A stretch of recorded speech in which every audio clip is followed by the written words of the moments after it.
Have you ever had that feeling? Are you trying to fix a problem, right? But it just seems to get worse, or maybe shift into something else, or you see things happening, maybe at work, maybe globally, that just don't quite add up. Oh, absolutely. That sense that the more you push, the more things stay the same or even resist you. It's incredibly common. Exactly. And you start wondering, maybe the way I'm even thinking about this problem, maybe that's part of the problem. Well, that's a really profound place to start because Yeah. our natural tendency is, to look for a single cause, find the culprit. Right. Blame something or someone. But the world's messier than that, isn't it? Usually, yes. Much messier. Which is precisely why today we're doing a deep dive into a really seminal work. Donella Meadows, Thinking in Systems, a primer. It was edited by Diana Wright after Meadows passed away. A truly foundational book. And despite having some academic roots, it's really written to be accessible. It's meant to give you, the listener, a way to understand these complex systems. Yeah, it's not just theory for theory's sake. It's about getting a practical, almost intuitive grasp on how things connect and influence each other. So maybe we can shape things better. And Meadows kicks it off with just a brilliant analogy. So simple, but it gets right to the core. The slinky. Okay, yeah, the slinky. I love this. So picture holding a slinky, just letting it dangle, right? Yeah.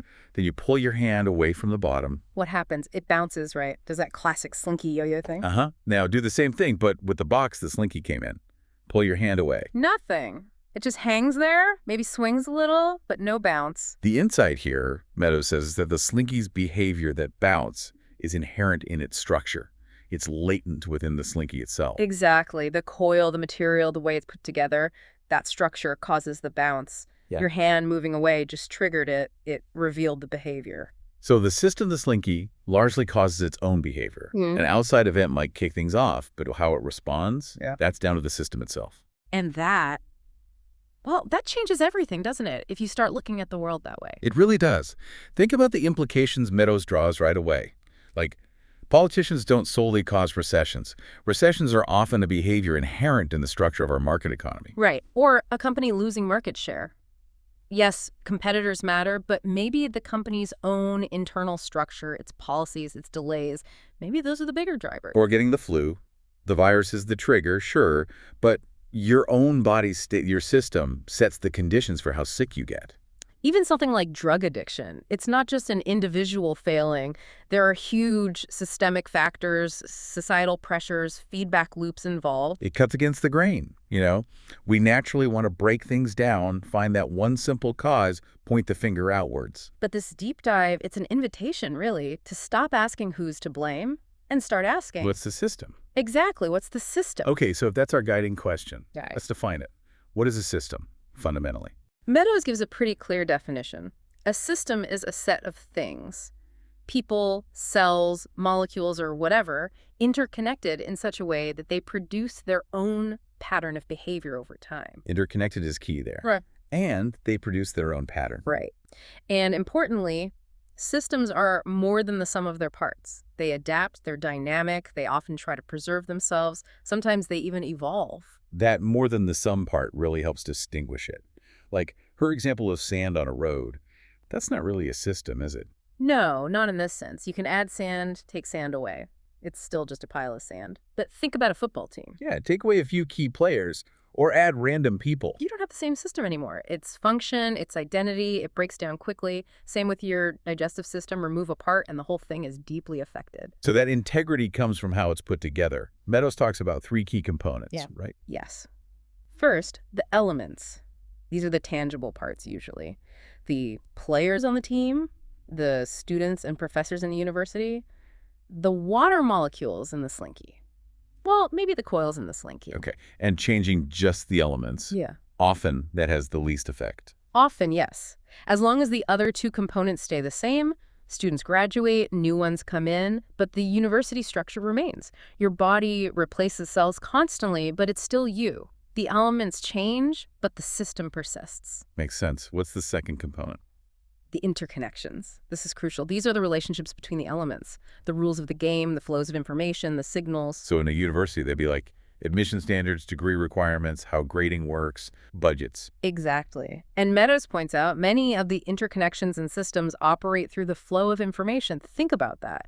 Change the information flows or the rules. And you can change the system dramatically. Like imagine if students graded the professors. That's just changing an interconnection, a rule.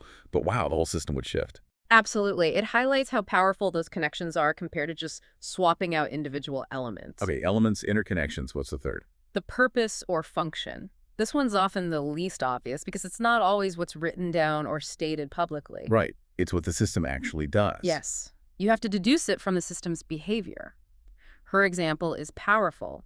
A government says it prioritizes the environment, but allocates hardly any money or real effort. Then environmental protection isn't its actual purpose, is it? Not in practice. Precisely. The behavior reveals the true function. And Meadows stresses this is often the most crucial determinant of behavior. The purpose shapes the interconnections and even influences which elements are part of the system. That's a huge takeaway. It's not about saying one is more important overall, you need all three, but that underlying purpose that really drives the bus. It really does. So, to understand how these systems generate their behavior, we need to get into the mechanics, stalks, flows, and feedback loops. All right, the engine room of the system. She makes this super clear with Bathtubs 101. Yeah, it's a great mental model. So a stalk is just an accumulation of something over time. Think of the water level in a bathtub. Or your bank account balance, or maybe even something less tangible, like your level of trust in someone or your self-confidence. Exactly. It's a store, a quantity, an accumulation that has built up over time. And crucially, it acts as the system's memory. It reflects the history of what's flowed in and out. Okay, so the stock is the level, then the flows are. The rates of change, the water flowing in through the faucet, the water flowing out through the drain, births flowing into a population stock, deaths flowing out. Got it. Inflows and outflows. And you can have a situation where the level stays the same, right? Even with water flowing. Yes, that's dynamic equilibrium. The stock level is constant because the total inflow rate equals the total outflow rate. The water in the tub stays level because the faucet flow exactly matches the drain flow. It's not static, it's actively maintained. Okay, here's where she flips things a bit. You can fill the bathtub faster by turning up the tap. Or by plugging the drain more. You can increase a stock by decreasing its outflow rate just as effectively as by increasing its inflow rate. That seems obvious once you say it, but we don't always think that way, do we? Not always. Think about managing an oil-based economy. We focus hugely on finding new oil, increasing inflow, but reducing consumption, decreasing outflow, achieves the same goal of maintaining the stock for longer. Or building a skilled workforce. You can hire more people, inflow, or you can focus on reducing turnover, stopping people from leaving outflow. Exactly. Two levers to pull affecting the same stock. Understanding that opens up possibilities. Okay, so stocks and flows give us the level and the changes. What makes it dynamic? What creates those patterns of behavior? That's where feedback loops come in. They are the heart of it. A feedback loop happens when a change in a stock affects the flows into or out of that same stock. Ah, so the level of the stock feeds back to influence its own rate of change. Precisely. This connection creates consistent behavior patterns. And there are really two fundamental types of loops. Okay, what are they? First, stabilizing loops, also called balancing loops. These are goal-seeking. They try to keep a stock at a certain level or within a specific range. Like a thermostat controlling room temperature. Perfect example. The stock is the room temperature. If it drops below the goal, the thermostat setting, the feedback loop turns the furnace inflow on. If it goes above, it turns it off. It's constantly trying to bring the stock back to the target. Or think about your own body temperature. You get too hot, you sweat. Outflow of heat. Too cold, you shiver. Generates heat inflow. Balancing loops, maintaining equilibrium. Right. Another example she uses is a hot cup of coffee cooling down. The stock is the coffee's temperature. The flow is heat loss to the cooler room. The difference between the coffee temp and room temp drives the rate of cooling. And the bigger the difference, the faster it cools initially, right? Okay. Then it slows down as it gets closer to room temperature. Exactly. That homing in behavior is characteristic of a balancing loop. They provide stability, resist change. Okay, so balancing loops keep things steady. What's the other type? Reinforcing loops, sometimes called runaway loops. These are amplifying, self-multiplying, snowballing. Ah, like compound interest in a bank account. The more money you have, stock, the more interest you earn, inflow, which increases the stock further, which earns even more interest. Spot on. Or a population explosion. More rabbits lead to more baby rabbits, which grow up to be more rabbits. It's exponential growth. Or the opposite, right? A vicious cycle downwards. Hmm. Like a rumor spreading, maybe causing panic, which fuels more rumors. Yes, reinforcing loops can drive exponential growth or exponential decline. Think of a wage price spiral in economics. Higher wages lead to higher prices, which lead workers to demand higher wages, and so on. Upward spiral. And these reinforcing loops can move fast. She gives that rule of thumb, the doubling time rule. Yeah, it's a handy one. For anything growing exponentially, the time it takes for the stock to double is roughly 70 divided by the growth rate percentage. So if a population is growing at 2% per year, it doubles in about Hmm? 70 divided by 2.35 years. Right. And at 7% growth, it doubles in only 10 years. It really highlights how quickly things can escalate under a reinforcing loop if nothing checks it. Okay, so we have balancing loops seeking stability and reinforcing loops driving change, either growth or decline. But real systems are more complex. Absolutely. Real systems are usually a mix of many loops all operating at once. Meadows talks about shifting dominance. Meaning different loops are stronger in different times. Exactly. The complex behavior we see often comes from the relative strength of these loops shifting. One loop might dominate for a while, causing growth. Then maybe a balancing loop kicks in more strongly, causing things to level off or even decline. Like that population growth example. A reinforcing loop drives growth initially, but then maybe resource limits or increased death rates create balancing loops that slow it down. Precisely. Understanding shifting dominance helps explain why systems don't just go in one direction forever. Their behavior can change dramatically over time as different influences take hold. To make this even more concrete, Meadows takes us to what she calls the systems zoo, looking at common patterns. Yeah, seeing these structures in action. First up, the simple thermostat system. We touched on this. Furnace heats the room, balancing loop trying to reach the target temp. But heat is also constantly leaking out to the colder outside, another balancing loop pulling the temp down. Right. And the interaction explains why, even if you set your thermostat to, say, 18 degrees Celsius, the room might stabilize slightly below 18. Because there's always that leak, like trying to fill a leaky bucket. Exactly. The heating loop has to constantly fight the cooling loop. And it shows a key principle. Feedback only affects the future. The furnace responds to the current temperature to influence the next temperature. It can't get back the heat that's already lost. And if the leak is too big or the furnace too small, the heating loop might just lose the battle. Correct. One loop can overpower another. What's fascinating is seeing similar structures pop up in different places, like population and industrial economy. Yeah, on the surface, totally different things. But structurally, a population has births, reinforcing growth, and deaths, balancing decline. An industrial economy has investment building capital, reinforcing growth, and depreciation eroding capital, balancing decline. So because they have that same basic structure, one reinforcing loop, one balancing loop, they tend to show similar behaviors. Yes, exponential growth if the reinforcing loop dominates, decline if the balancing loop dominates, or leveling off, equilibrium if they balance out. The underlying structure generates the pattern. Then she looks at business inventory, specifically with delays. This feels very real world. Very. Imagine a car dealership. They want to keep, say, 100 cars in stock, but there are delays everywhere. Right. Delay in noticing sales trends, delay in placing orders, delay in the factory actually delivering the cars. So demand jumps 10%. The dealer eventually notices, orders more cars. By the time the cars arrive, maybe demand has softened or they overordered because they were reacting to old data. Now they have too many cars, so they cut orders. And you get these oscillations, overshooting and undershooting the target inventory. Well, exactly. Like the classic example of trying to adjust the shower temperature when there's a long delay in the pipes. You turn it hotter, wait, nothing. Turn it way hotter, scald yourself, then turn it way colder, freeze. Oscillations caused by delay. And she points out something counterintuitive here. Reacting faster isn't always better. Right. Shortening your response delay without fixing the delivery delay can actually make the oscillations worse. Sometimes, paradoxically, slowing down your reaction or adding inventory buffers might be better. Delays are huge determinants of behavior. Okay, delays cause oscillations. What about limits? Resource-constrained systems. This seems critical today. Absolutely. First, consider a non-renewable resource like oil. A system growing exponentially while consuming that resource, well, it's going to hit a limit. And Meadows emphasizes how fast that can happen with exponential growth. Frighteningly fast. She notes that even if you magically doubled the total amount of oil available at typical historical growth rates of consumption, that might only delay the peak of production by maybe 14 years or so. Exponential growth eats through resources incredibly quickly as it approaches the limit. Wow. Okay, what about renewable resources, like Huh. fisheries? That's more complex because the resource itself can regenerate, but often non-linearly.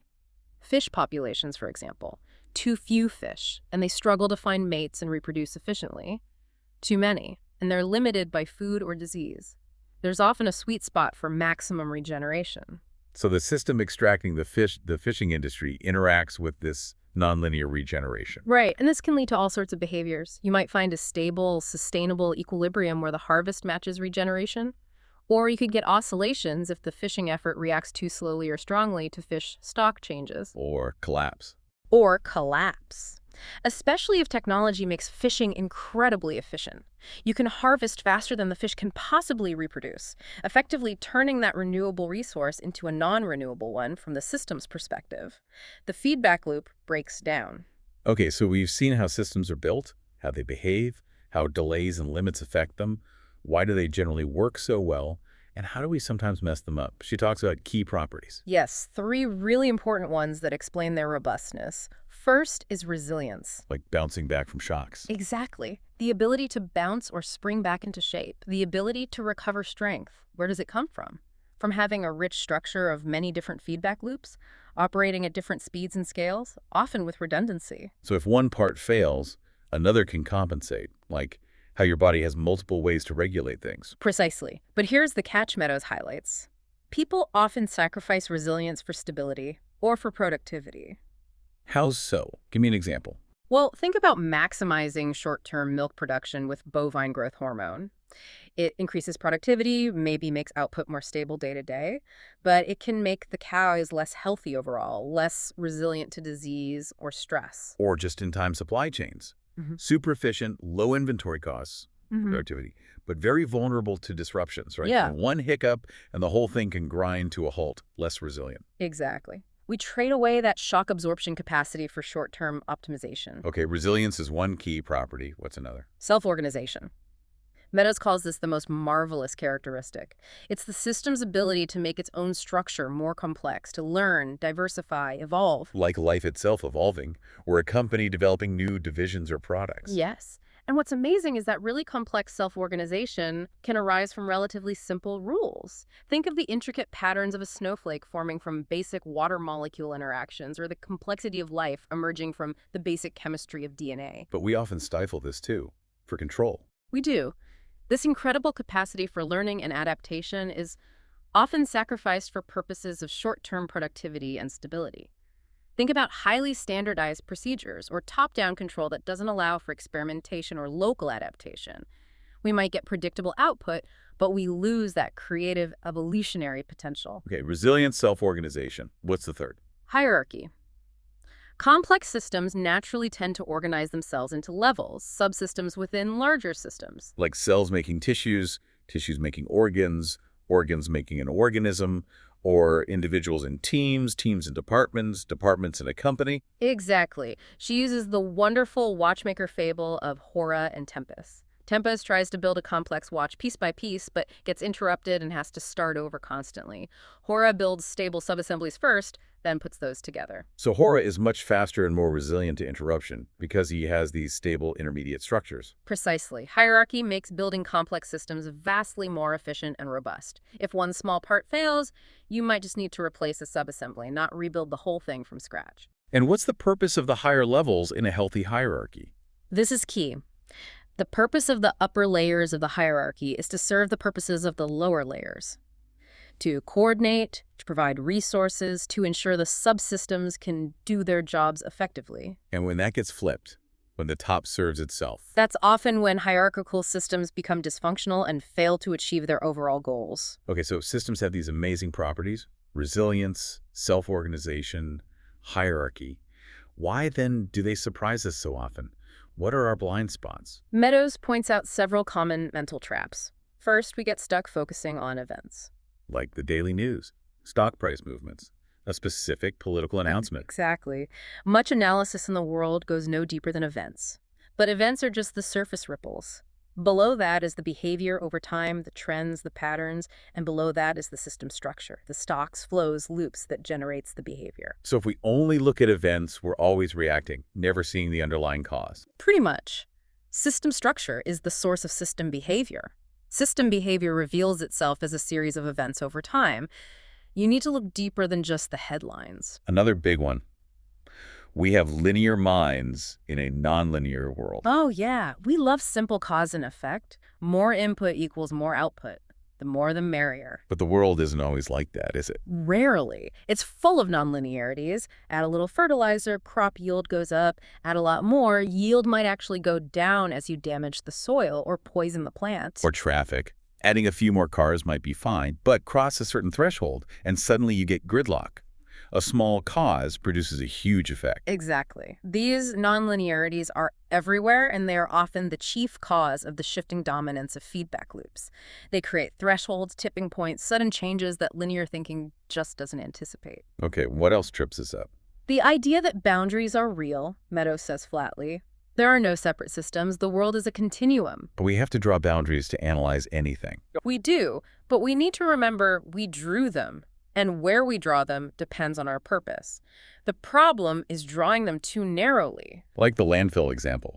If you only look at your household trash system, the boundary ends at the curb. You don't see the larger system of waste collection and disposal. Until the landfill suddenly fills up. That surprise comes from ignoring the connections beyond your narrow boundary. And this ties into that Dutch electric meter story again, doesn't it? Making the connection visible changed behavior. Yes, putting the meter in the front hall effectively expanded the boundary of the household's awareness. It restored a missing information link.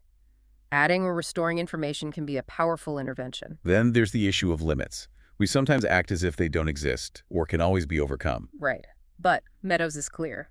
There always will be limits to growth. They can be self-imposed. If they aren't, they will be system-imposed. And she brings in Liebig's law of the minimum. Which says that growth is dictated not by the total resources available, but by the scarcest required resource, the limiting factor. It doesn't matter how much capital or labor you have if clean water is the bottleneck. So the limit can shift. Once you fix one bottleneck, another might emerge. Exactly.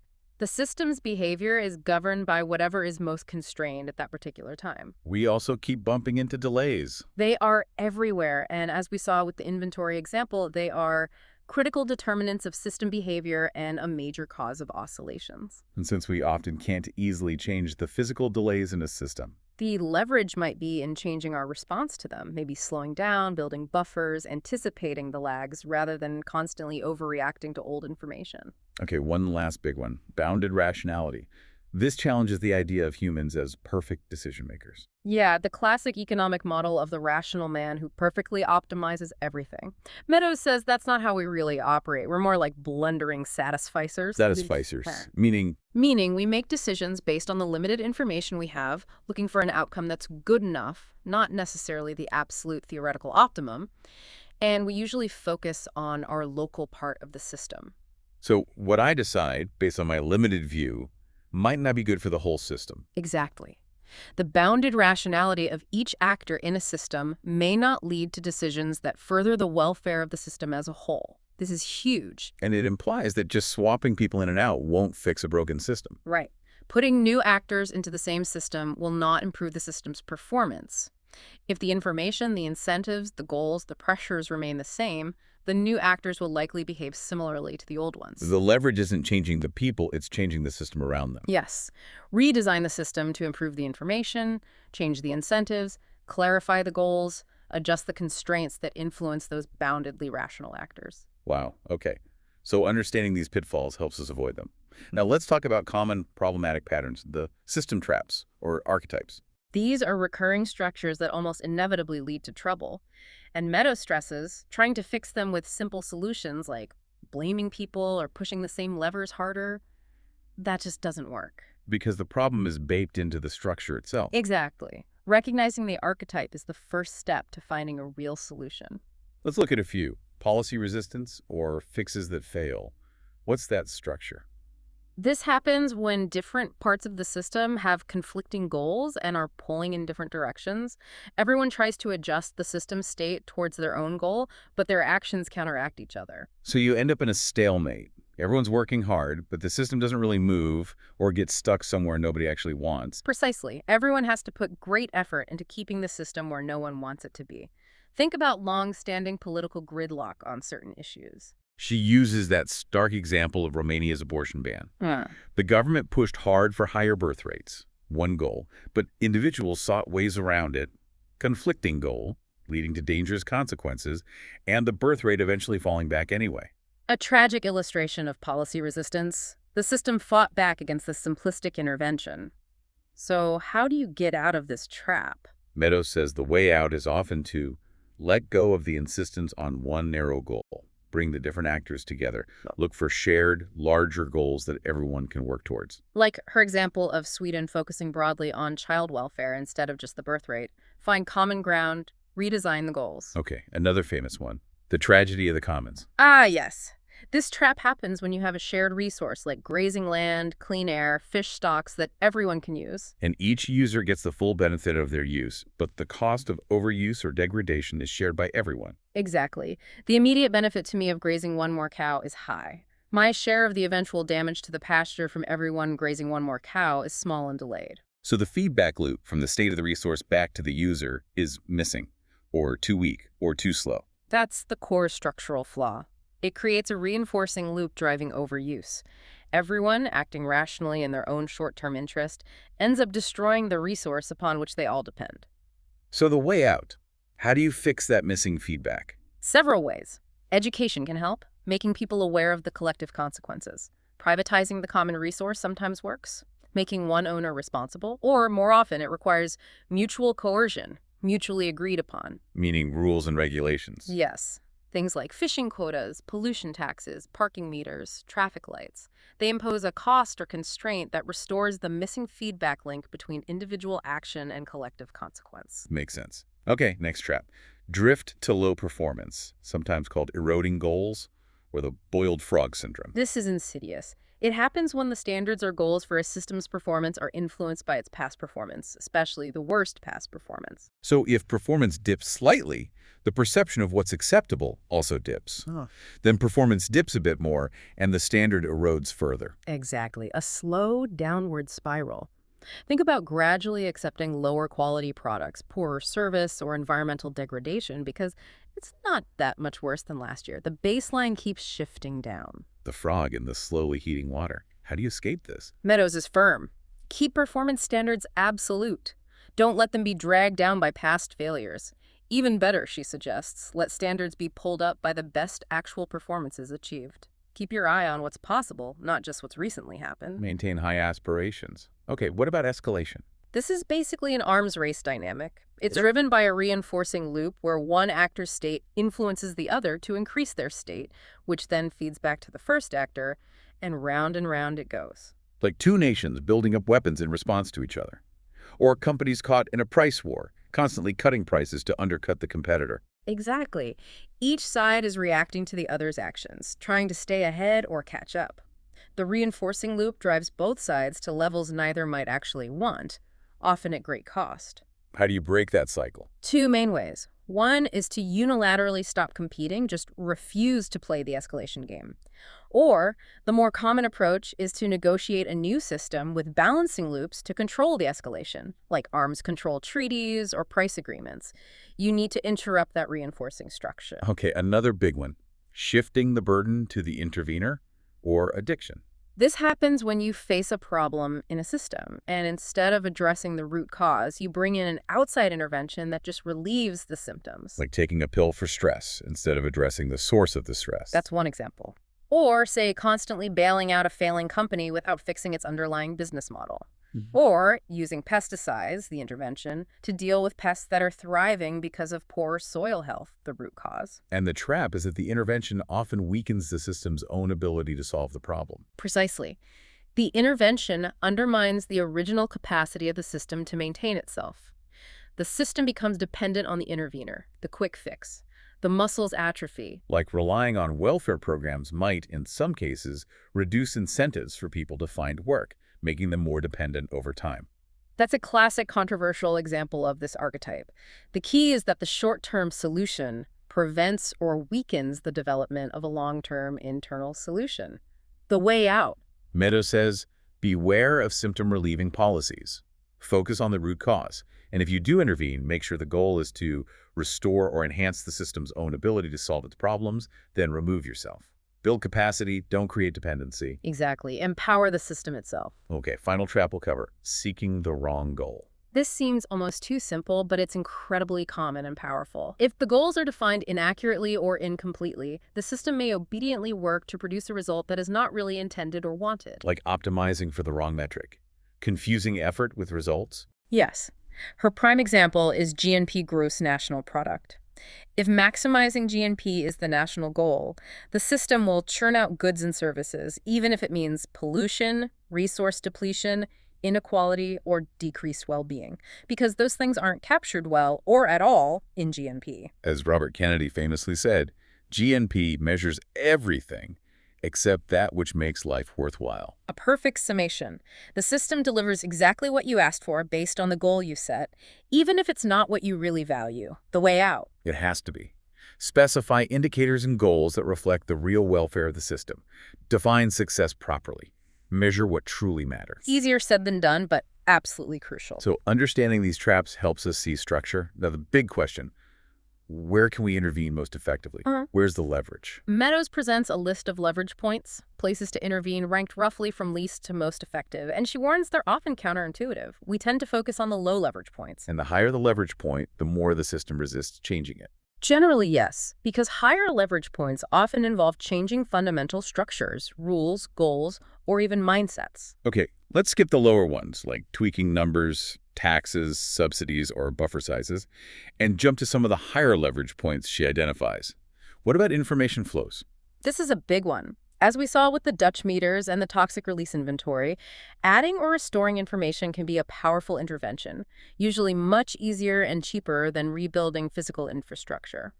Making the system's state visible, providing accurate and timely feedback that can dramatically shift behavior without changing any physical parts. This is making the invisible visible. Okay, higher still. The rules of the system. This includes incentives, punishments, constraints. Who gets to make the rules? How can they be changed? Meadows says power over the rules is real power. Think about changing voting laws or property rights or who gets access to what resources.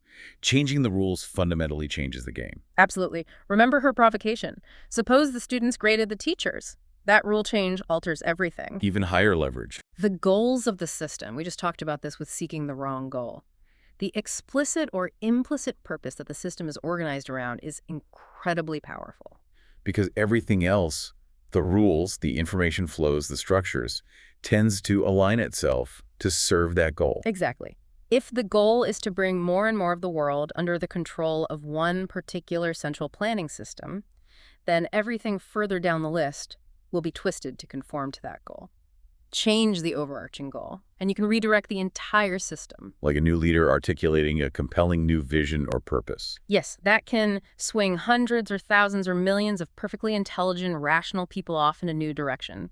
Goal setting is high leverage. Okay, what could possibly be higher leverage than the goal? The paradigm out of which the system arises. The shared mindset, the deep-seated beliefs and assumptions about how the world works. Like, growth is always good. Or nature is just a resource for humans, or competition is the only way to achieve excellence. Precisely. These great big unstated assumptions shape everything. They determine what goals are considered legitimate, what rules seem natural, what information is even paid attention to.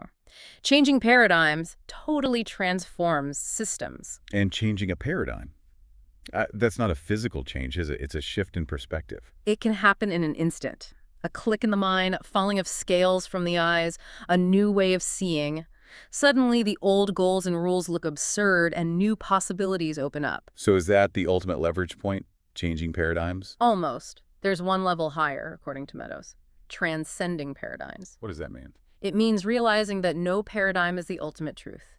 It means to keep oneself unattached in the arena of paradigms, to stay flexible, to realize that no paradigm is true. So it's about not getting locked into any single way of seeing, being able to choose or even create paradigms consciously. Yes. It's about understanding that paradigms are tools, models, ways of understanding, but not reality itself. This not knowing, this flexibility, this ability to question even our deepest assumptions, that, she says, is the basis for radical empowerment. Wow, that's a deep place to operate from. It is. It moves beyond just fixing systems to fundamentally changing our relationship with them and our understanding of the world. So bringing this all together, living in a world of systems armed with this kind of thinking, Hmm. what does it actually mean for us? It's not about becoming master controllers, is it? No, not at all. Meadows is very clear about that. Systems are often inherently unpredictable and uncontrollable in detail. Trying for perfect control is usually futile and often counterproductive. So it's a different way of doing. Yes, it requires more than just technical analysis. It requires, as she puts it, our full humanity, our rationality, our ability to sort out truth from falsehood, our intuition, our compassion, our vision, and our morality. She leaves us with some real wisdom, sort of guidelines for navigating this complexity. What's the first one? Get the beat of the system. This means looking beyond the day-to-day events. Look at the history, the behavior over time. Draw graphs. See the patterns, the oscillations, the growth curves. Understanding the rhythm helps you understand the underlying structure.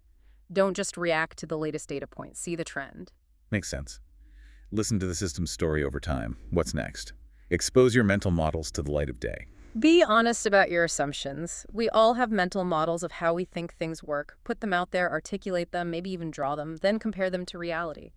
Be willing to admit when your model is wrong and needs revising. It requires humility and flexibility. Don't fall in love with your own theories if the system disagrees. Okay. Third, honor, respect, and distribute information. Information is crucial. Remember the Dutch meters. Missing, biased, or delayed information is often the root cause of system malfunction. So work to ensure information flows accurately, timely, and to the right places. Don't hide information. Share it. Good information enables better decisions within the system. Fourth wisdom, pay attention to what is important, not just what is quantifiable. We touched on this with goals. Don't let the metrics drive you away from what truly matters. If you value justice or beauty or freedom, speak up for them, even if you can't easily put a number on them. Don't sacrifice the unquantifiable important for the quantifiable trivial. A really vital reminder in our data-obsessed world.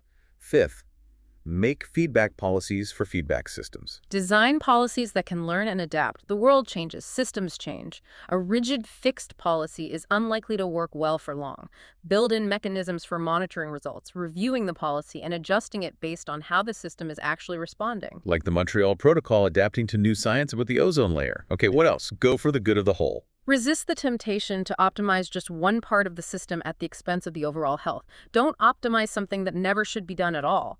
Think about enhancing total system properties like resilience, stability, diversity, sustainability. See the bigger picture. Next, locate responsibility within the system. This means designing systems so that decision makers feel the consequences of their decisions. Avoid structures where one group makes choices and another group bears the brunt of the negative outcomes. Build in feedback so people are intrinsically responsible for the results of their actions. Align authority with consequence. Yeah. That makes sense. We're near the end. Stay humble, stay a learner. Perhaps the most important one. The world is complex and surprising. You will make mistakes. Systems thinking doesn't give you omniscience. Embrace the uncertainty. See interventions as experiments. Learn from errors. Always be ready to be surprised and to revise your understanding. Keep that beginner's mind. Okay, two more quick ones. Expand time horizons. Our culture often pushes us towards short-term thinking. Systems thinking demands we consider the long-term consequences as well. What are the impacts of this decision not just next quarter, but next decade, next generation? And finally, defy the disciplines. Don't let academic boundaries limit your thinking. Real-world systems cut across disciplines, economics, ecology, psychology, engineering. Follow the system wherever it leads, even if it takes you outside your comfort zone or area of expertise. Be willing to integrate knowledge and admit ignorance to see the whole picture. What a journey. This book, this way of thinking, it's not about finding easy answers or control, is it? Not at all.